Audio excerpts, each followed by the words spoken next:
মমতা ব্যানার্জি চাইলে তৃণমূলে ব্যারাকপুরে দাঁড়াবো, না চাইলে দাঁড়াবো না, দত্তপুকুরে বললেন সাংসদ অর্জুন সিং।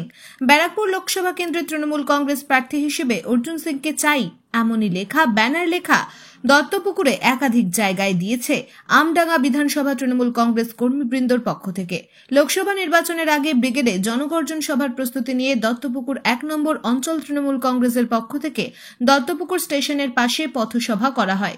এদিন দলীয় সভা থেকে ব্রিগেডের সভার দিন ট্রেন বাতিল নিয়ে কটাক্ষ করেন বিজেপিকে।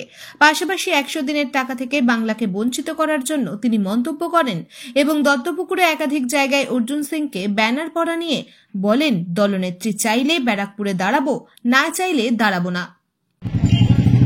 শিয়ালদা রানাঘাট লোকাল যে রাস্তাগুলো, যেখানে ট্রেনগুলো চলে, রেল তরফ থেকে বলে দেওয়া হয়েছে যে সেদিন নাকি রেল লাইনের মেরামত হবে, সেই জন্য 1.5 ঘন্টা পর পর ট্রেন চলবে।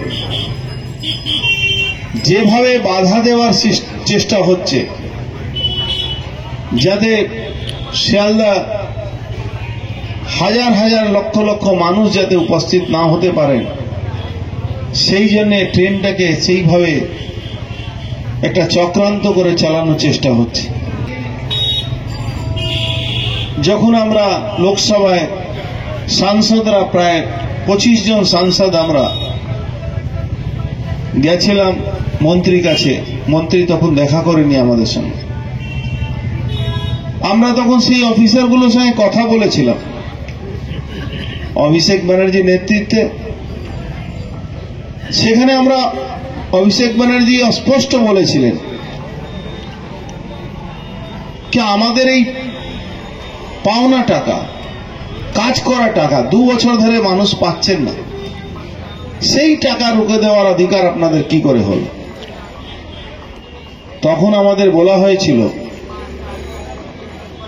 কি এর মধ্যে অনেকগুলো দুর্নীতি হয়েছে। তখন আমাদের তরফ থেকে বলা হলো কি আপনারা কটা এফআইআর করেছে, যদি দুর্নীতি হয়েছে কাউকে গ্রেফতার করেছেন, যদি গ্রেফতার করেননি তাহলে এফআইআর করেছেন কোথাও? কোন তদন্ত যেটা করেছেন তার কোন রেজাল্ট এসছে? আপনারা রেজাল্ট দেখাতে পারবেন না। তখন কোনোভাবে তারা কোনো তথ্য দিতে পারলেন না। আমরা লোকসভায় বলতাম, আমরা রাজ্যসভায় বলতাম, কিন্তু কোনোভাবে সেই টাকাগুলো পাওয়া গেল না। তারপরে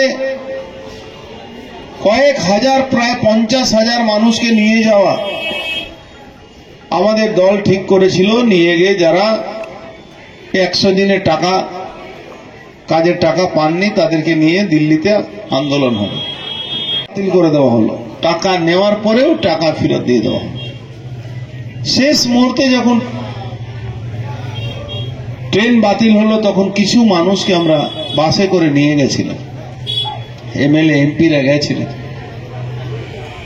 রফিকার বাবু গেছিলেন, বহু এমএলএরা গেছিলেন, এমপিরা তো ছিলেনই। যন্তর মন্তর আন্দোলন হয়েছিল।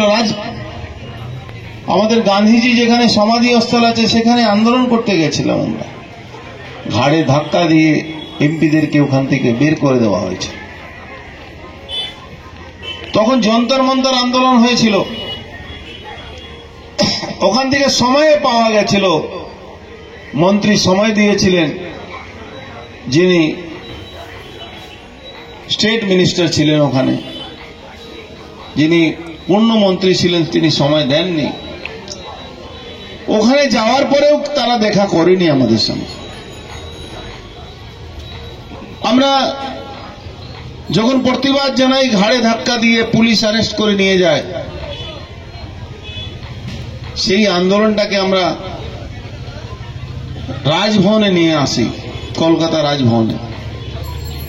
প্রায় 6 দিন আন্দোলন হয়েছিল। রাজ্যপাল মহাশয় দেখাও করেছিলেন, কিন্তু কোনো তার সুরাহা হয়নি। তারপরে 13 দিন আন্দোলন হয়েছিল রেসকোর্স রোডের উপরে, রেড রোডের উপরে, তখনই কিন্তু মমতা ব্যানার্জি ঘোষণা করেছিলেন কি যে মানুষগুলো এই টাকাগুলো 2 বছর ধরে পাচ্ছেন না, তাদেরকে টাকা আমরা পশ্চিমবাংলা সরকার দিয়ে দেবে। একটা সময় নির্ধারণ করেছিলেন, সেই সময়ের মধ্যে দিয়ে দেবে। আমি এই কথাটা এই জন্য বললাম আপনাদেরকে।